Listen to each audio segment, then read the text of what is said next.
All right, so we're back, and it's time for our topic discussion of the night, which again is about potential deal breakers for a relationship, situationship, whatever you're in. Mm-hmm. I want to know some of the things that you feel would be worthy of breaking up. So let's say you've been together for a while and things are great between you two, but the family just won't take to you. They just don't fuck with you. Would you, or let's say, all right, your girl. Family just don't fuck with your girl. No matter what. It's been a while, time's gone by, but they just won't fuck with her. Is that a deal breaker? Is it over? With my family, I'm really close with my family, and we're very in tune with people. I found that my family are good judges of people, especially outside people. So if any girl that they really just didn't take to, I'm positive there was a reason, and it's likely I didn't miss out on it. But in the event that I missed out on it, I'm guaranteeing that my sister, my niece, or whoever, somebody then picked up on it and pointed it out to me, and I just was ignoring it or something. But that could be a deal breaker for me, especially if she don't, because she probably ain't right for me, and she's not gonna get along with my family. I'm kind of family oriented sometimes. I feel you. I personally would not. Um, I am really big on I do what I want to do, and I don't give a fuck what anybody thinks about. Yeah, I don't give a fuck what anybody thinks about anything that I do, and that includes people. Now, when it comes to friends, I may listen a little more. If you're giving me real life advice about someone, like you've seen some shit that's like real problematic, like oh they might beat me or whatever, I'll listen to you. But I'm still going to see it out for myself, because if I fell in love with this person, if this is someone I actively have chosen to be with, that's the obligation I feel the need to stick to, not necessarily your opinion of it. Yeah, I'm not going. I try to avoid putting myself in a position where I would even have to choose in that situation. But yeah, I'm positive that if in the event that my family does not like that person, it's got to be a good reason. There's got to be a good reason. I'm going to trust on that judgment for the most part. They haven't been wrong for me. So, Diamond, what about you?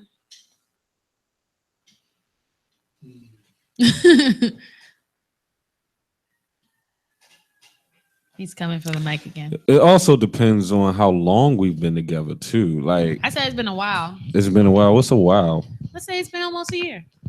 No, that's not enough. That's a while. That's not enough. So that's not enough to put you against my fucking family. Hell no. What the fuck? So you're saying no? I don't even know you. That the person, hell no, my family doesn't like the person. Huh? You're saying my family doesn't like nobody likes her. You've been with this person for less than a year though. You know what I mean? And nobody likes her. Let's say it's been 11 months. I'm not going to break up with somebody because my family doesn't like her. Why don't they like her?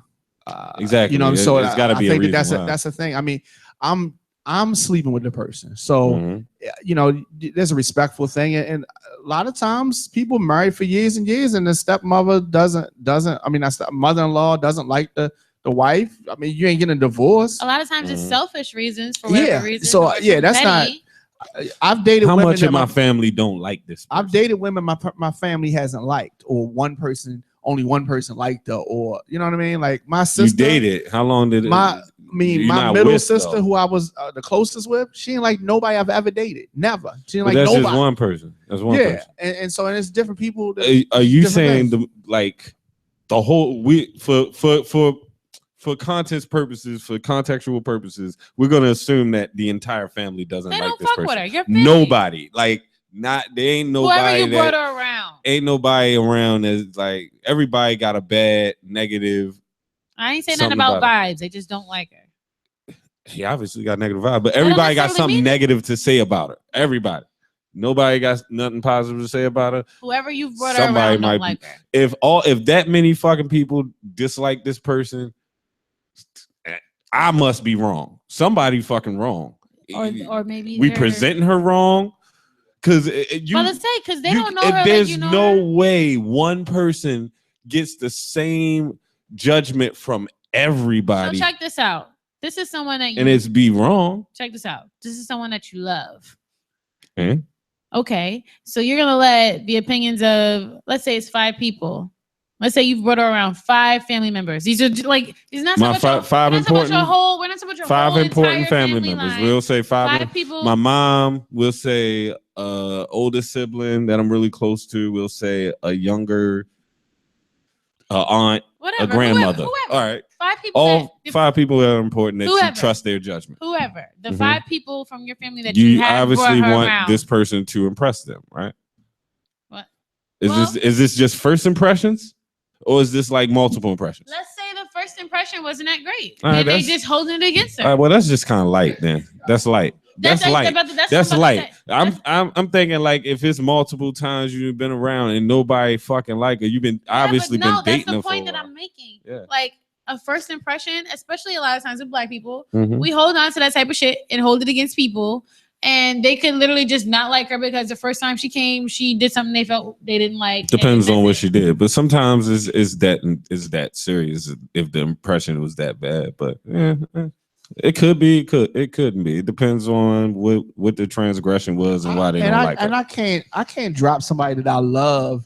Right. Because I ain't just uncle going don't like us. Right. I can't just like I love this person. I don't even like my uncle like that. Right. But it's probably a good reason most of the time that people that I people just don't like people her are petty. You can do better than her. But nobody it be shit like they don't even know her. 5 people was just being petty. I don't like girls with goals. 5 we people. don't like girls with weaves. 5 different people. Her hair's blonde. Hold up. Her clothes too tight. Diamond. Just little shit like Diamond. That. Listen up though. No. Hold up. No. Ain't no. Hold up. How you done brought this motherfucker around 5 different people on 5 different occasions.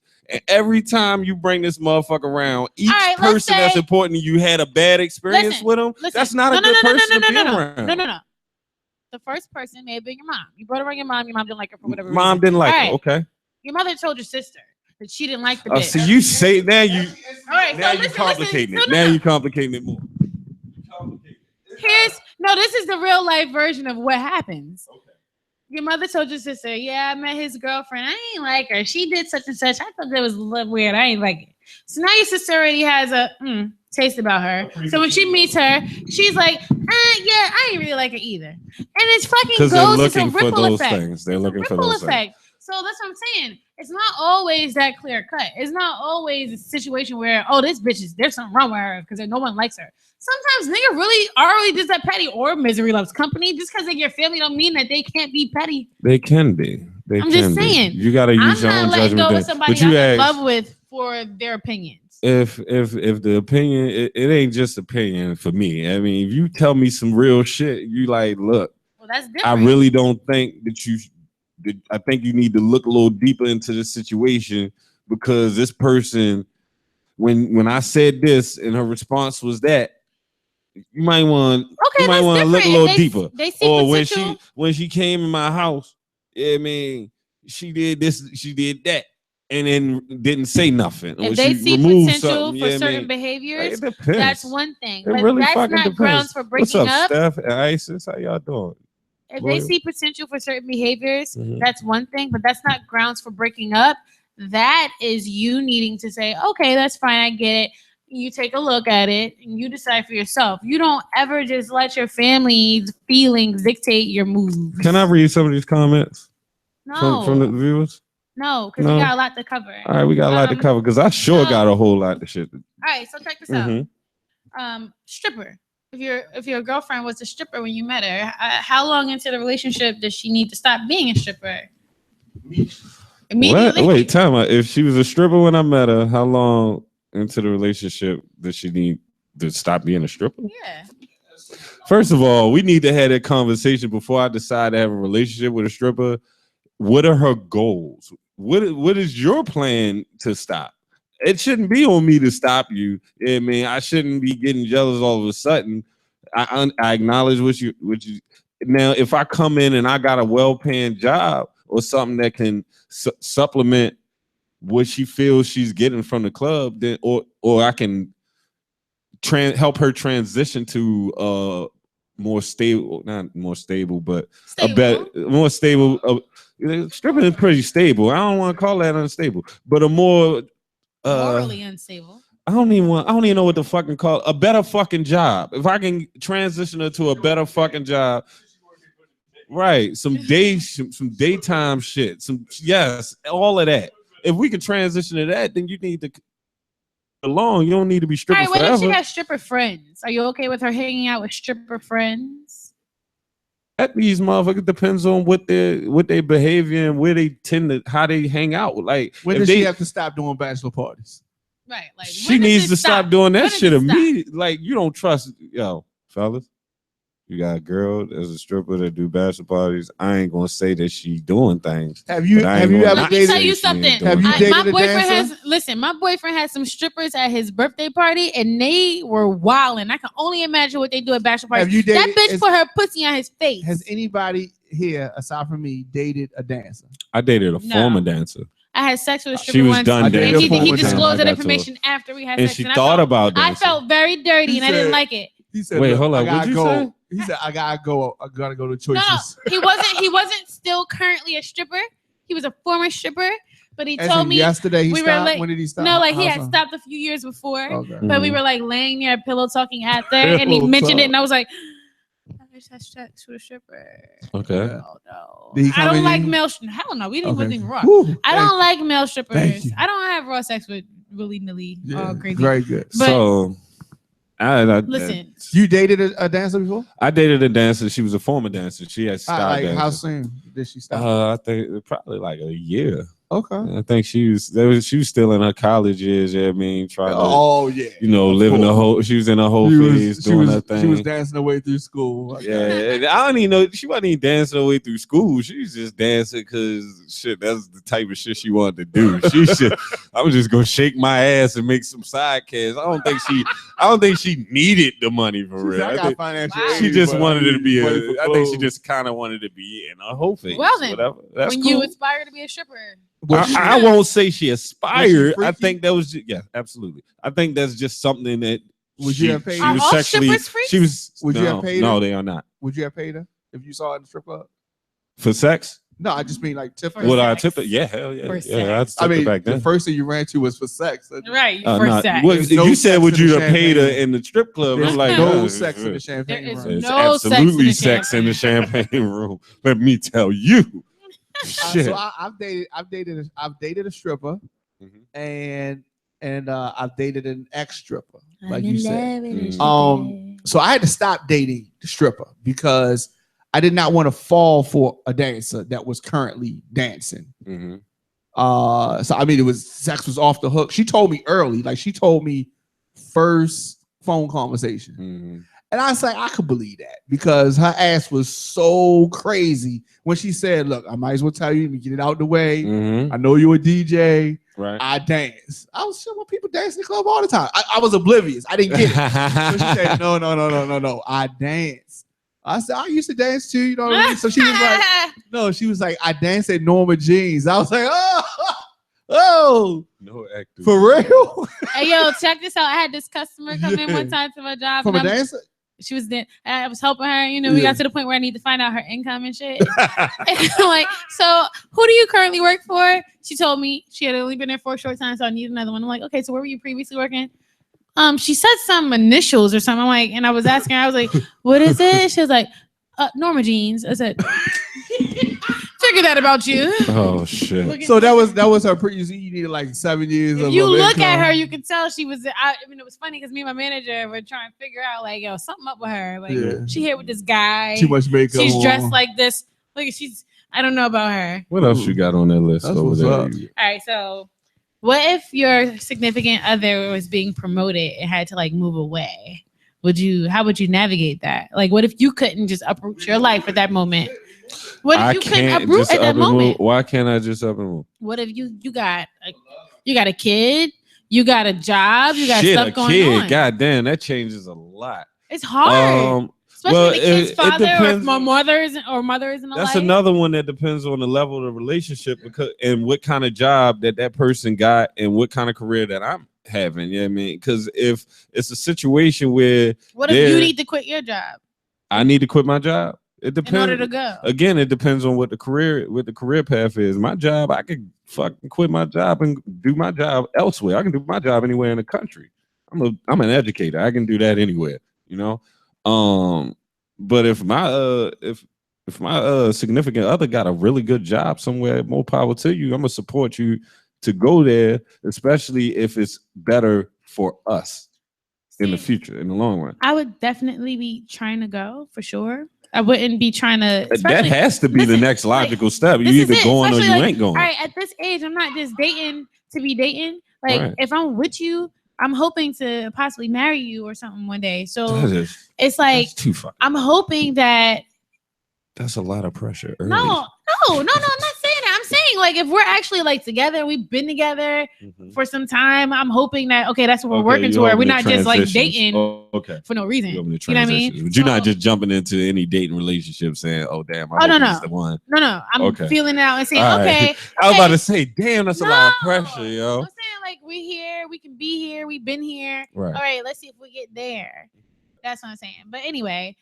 So at any rate, I'm hoping that, I would be able to go logically and practically actually go. My concern in any situation would be my daughter. Like her father's very active in her life and she and he would both be very affected if I had to move across the country or somewhere. Like I wouldn't even know how to navigate that or how to approach that. So that would be a difficult situation for me. I wouldn't even I know I love you. You're the person I want to be with. So I got to go. But how the fuck am I going to go? Well, I witnessed that firsthand, actually. Someone close to me has a child and was in a long distance relationship and contemplated about moving to be closer to the person.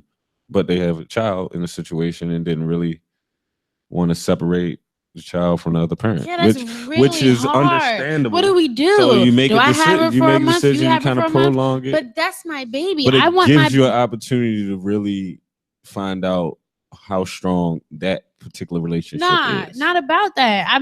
Because it's like for me personally, it wouldn't be like, for instance, if my boyfriend currently had to go away to work, I'm going. I love him. That's the person I decided that I'm gonna be with. That's what about your daughter? That's what I want.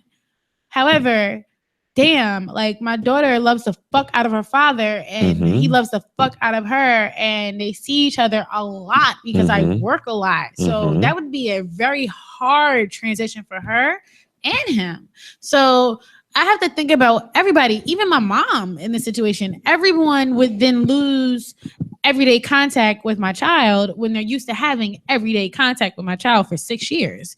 And how do you it depends on the stage of relationship if it's a deal breaker. No, because again, like I said, I would be going. That's who I want to be with.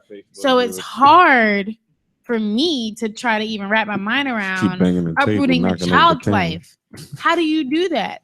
You know what I mean? Like, I don't have that answer. I ain't got none of those. That's a difficult one for me because I'm not gonna lose my relationship over this promotion, but at the same time, how do I do this with my kid? Like, I have a whole kid. I'm not going to be fucking Debbie mother and leave my kid. But what do? Do we split the year? But then how the fuck do I get by daily life without seeing my kid at least a few times a week? Like, I can't do that. Like, I need my baby in my life. You choose the dick or you choose the baby? It's not the dick. It's the heart. What are crickets? Fucking crickets. Life doesn't give me a around fucking cricket. Dick and pussy. Give me the crickets. Oh my god. Give me something else. What else you got? So what about drug use? And what if they were like, what if they smoke weed and you were against it? I know that probably doesn't apply. I mean, that's my life. My boyfriend doesn't like weed. He made me stop. My boyfriend made me stop smoking. He made you stop? Well, that's it's amazing. Not that he necessarily made me. He expressed his. Okay, listen. Stop. So I can clean up before. Stop. So I can clean up before y'all get me in trouble. He expressed his very strong disdain. Yes, for the act. And in order to avoid further conflict regarding said act, I backed away from it. Now, I had already been weaning off. Compromised. No. Yeah. That's the word. You compromise. Yeah. I had already been weaning off because of the time spent. So, like, I know he doesn't like it. So, it's like, okay, I'm not going to do it when I know I'm going to see him. And then I see him every day. So, it was causing me to wean off anyway. But then when it was, like, came down to a conversation about, like, I don't want you to do this because it bothers me. So you gave her weed for your boyfriend. Good for you. Have it go like, now what? Now what? Is that a deal breaker? No, obviously I'm just saying. But it was a deal breaker for him if I kept going. Okay, and you made your decision. I'm saying, I'm asking you the same question. Oh, is it a deal breaker for me? It depends on the drug use and how much I'm against it. Like, I feel like, and how much of a handle you have on it. Like, yo, if you a cokehead, I doubt I could do it. I doubt I could. So here's the thing. Like, I feel like at the end of the day, it should boil down to the way it's being utilized. It's respect. It's all about respect. If you. All right, of course, with like hard drugs like coke and like meth, like anything wild, I'm not probably alcoholism and weed. Then we'll talk. Okay, but wait, I'm gonna get back to that. But I'm saying anything hard drugs, I'm probably not even gonna fuck with you off the rip. Like we probably not ever gonna make it to even me having to have that conversation with you. Picks that shit up. If you pick that up, your boyfriend picked that shit up. I'm gonna try to help you put it down, but I know in the back of my mind that once you become an addict, it's hard for you to stop. So we're probably gonna wind up not being together. I'll be your friend, but I'm probably not gonna be with you. However, when it comes to weed and alcohol, I just feel like there needs to be a certain level of reasonableness because a lot of people turn to those outlets for things. Like people don't just do them just to do them most times, especially if it's a habitual thing. So for me, weed had always been my safe haven in regards to anxiety, or if I had been going through stress, like severe stress, or even when it came down to just, damn, I had a fucking hard day decompressing at the end of the night. It's my relaxation. It's the only way I can go to sleep because I'm not sleeping with somebody, or it's the only way that I can eat. Right. Maybe it was a crutch. Other things you do. Yeah. And I have found he's an outlet for me to not even need the weed. But it's just like, it was still something that I enjoyed because I like smoking. You have to find healthy outlets. You have to find healthier outlets. So you're saying that you could see the point. I feel like I see your point. I do. I just mean like just gotta find healthy. Those whose excuse is the one that you gave have to find healthier outlets.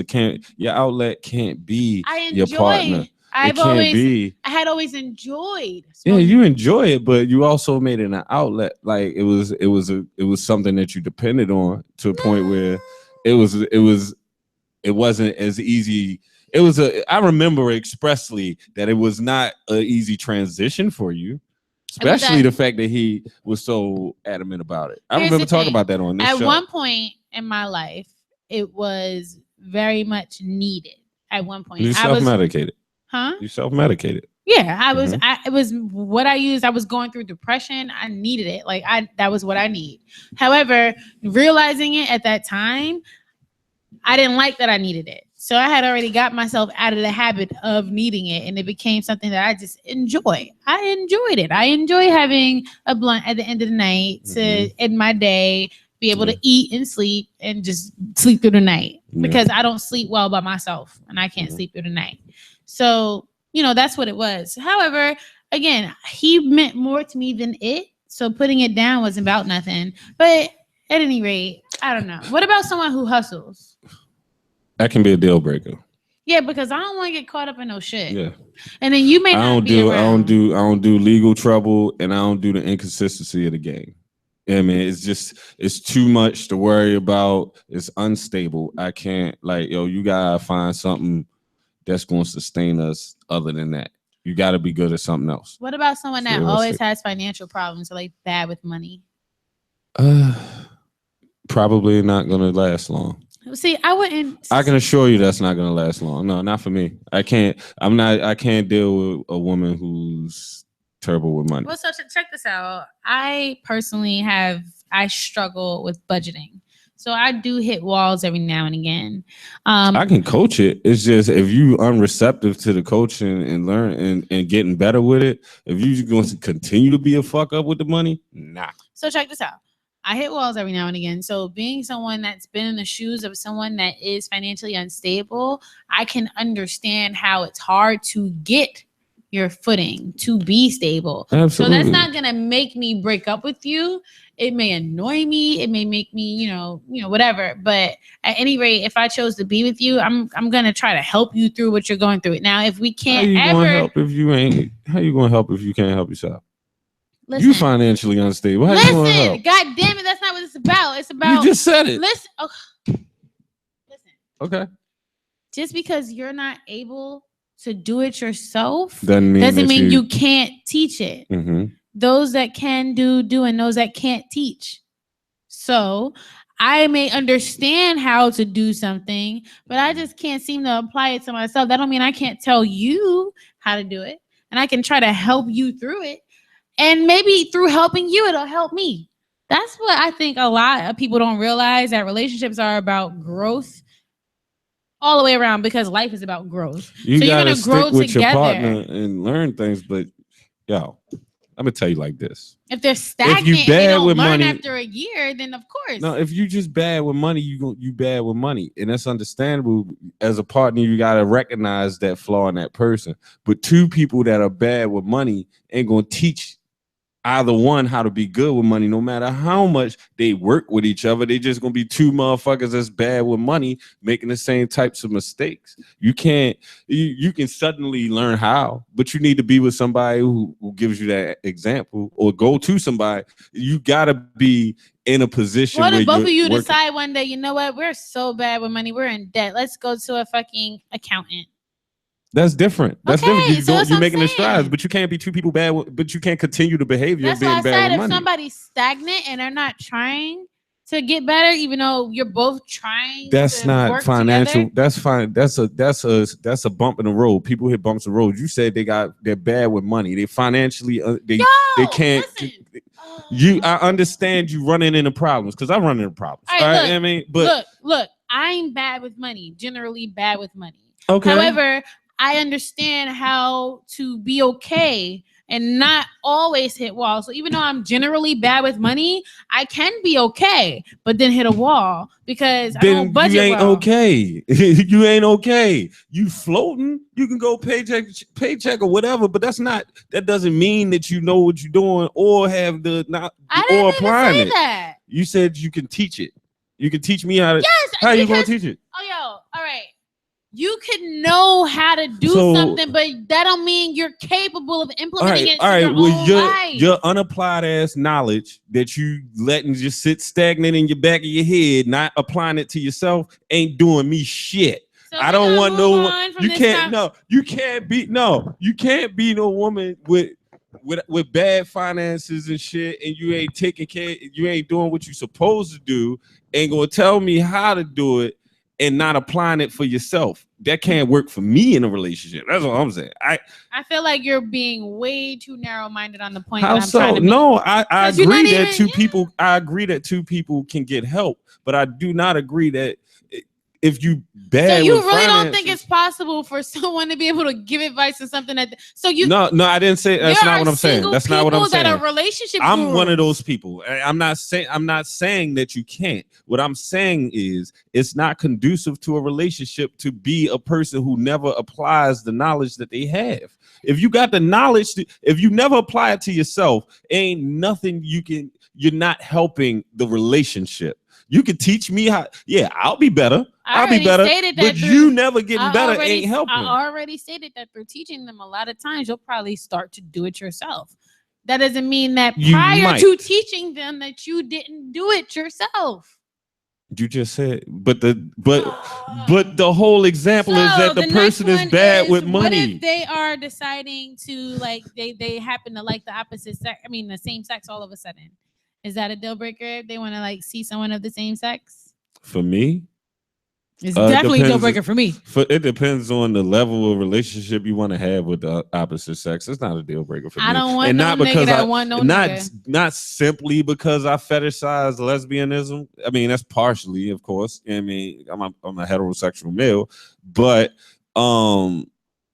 it's also because I can see the benefits if it becomes a multi-party thing. Like if it's me and her. Yeah, I mean, and we come together like she care about me, like I care about her, and they care about each other, and we all equally love each other. Yeah, sure, why not?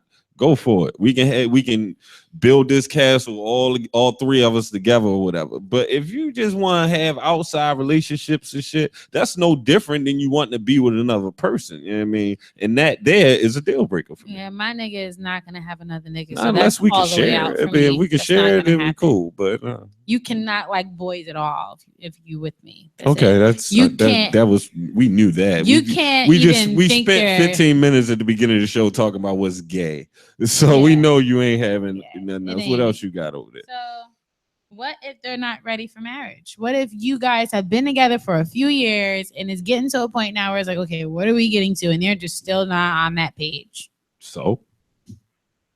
But that's what you want. If that's what I want, then I'll that can be a deal breaker. Yeah, I think it would be for me too. If I'm prepared for marriage, if I'm in a position where I can be married and no, I can either respect that. I can respect that decision. Depends on what the level of relationship is, how far we're along in it, and where I am in my life. Like if I'm ready to be married, I'm already at a point where I don't really need that person. If marriage is a goal of mine and we've been together and it's like years, marriage is always a goal of yours. No, listen. It's not always a goal for everybody. It's not always a goal for marriage is not a goal for everybody. Let me state that very clearly. But I'm saying if marriage was my personal goal and I was with someone for a few years, I mean, after a while, it's not like it's a blindsided thing. I'm on the 5th year. I'm like, hey, I wanted to get married, right? That's something that'll probably be expressed after the 2nd year or the 3rd year. Like, hey, like, is this something that you think you want to do? Like in terms of that. If we are not ever coming together in terms of having an alignment of our goals for each other, we probably shouldn't be together. Like, if we can't come to a consensus about what we want long term, we probably can't be together. Your goals are for each other over time need to line up.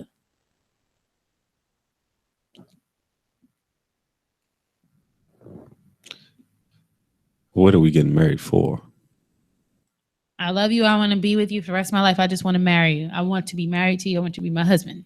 Fuck no. That's not enough. If that person ain't ready to get married, that ain't enough. How are you not ready to get married after 5 years, 6 years, 7 years, 8 years, whatever it is?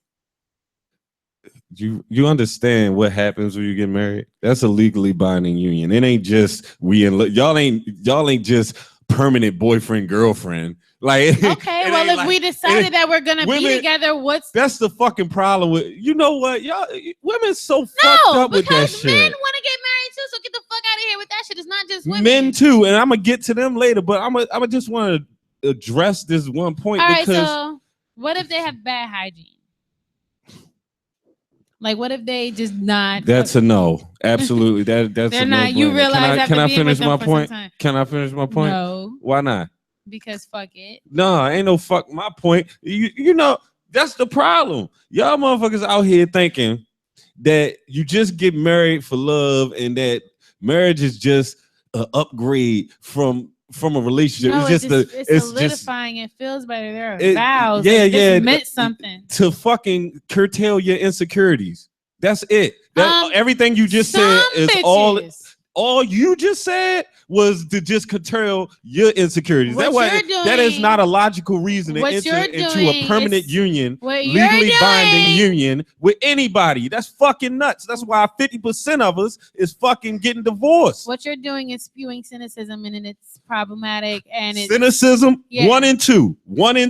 If 1 out of every 2 niggas walked outside got shot in the fucking face, you gonna tell me that it's not that's cynicism? Don't go outside, my nigga. You probably don't want to go outside. You want to make sure it ain't no guns outside before you go outside, because 1 out of 2 get shot. Like, come on, yo. That is a very extreme example. 1 and 2. When we're talking about relationships. What's the statistic on divorce? What's the divorce rate? Is it 1 and 2? Okay, here's the one for point. every 2. Here's the problem problem. You're missing the relevancy of the entire point. It's not about the fact that niggas get fucking divorced. People fucking grow apart sometimes and they can't work it out. That has nothing to do with the fucking intentions of someone for wanting to have a union. It absolutely does, because it's a realistic look. Look. You have to realize. We're moving the fuck on. You gotta realize that you married. You gotta fucking share taxes. You got immature ass look at it. No, it's That's not. An immature ass look. You're not even thinking. Cynical fucking look. What's the statistics? 50% Again, I ain't had to look that shit up. It has no fucking relevance to what I'm saying.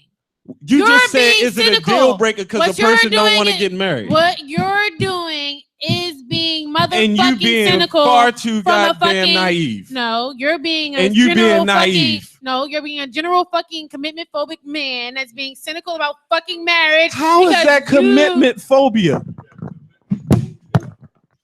So we are going to just, what time is it? It's 10:30. It's time to wrap up anyway. So it's been the Kool Kids Radio Show. Thanks for watching. We'll be back next week. See ya.